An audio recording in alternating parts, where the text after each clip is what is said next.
রাসূল সাল্লাল্লাহু আলাইহি সাল্লাম বলেন, আন্না সাদকাতা আও ইন্না সাদকাতা তুতফি হারাল কুবুরে, নিশ্চয় দান কবরের শাস্তিকে বন্ধ করে দেয়, কবরের শাস্তিকে বন্ধ করে দেয়।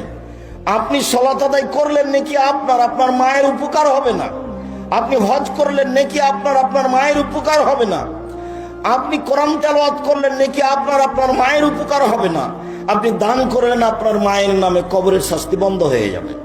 একজন সাহাবী আল্লাহর রাসূলের দরবারে বলছেন, আল্লাহ রাসূল, কাদ উফতিলাতাত উম্মি লাউ তাকাল্লামাত তাসাদ্দাকাত, আমার মা হঠাৎ মারা গেছেন, আমার মা কথা বলতে পারলে দান করতেন, আফা উসাদ্দাকা আনহা ওয়ালাহা সাওয়াব, আমি কি তার পক্ষ থেকে দান করতে পারি, তার কি নেকি হবে? কারণ না। আল্লাহ রাসূল বলেন, হ্যাঁ, বুখারী মুসলিম, আপনি আপনার মায়ের জন্য দান করুন, বাপের জন্য দান করুন, যারা চলে গেছে অর্থ সম্পদ রেখে গেছে তাদের জন্য দান করুন, দান করুন। সম্মানিত দিনী ভাই বোন, মানুষের অর্থ সম্পদ 4 ভাগে বিভক্ত।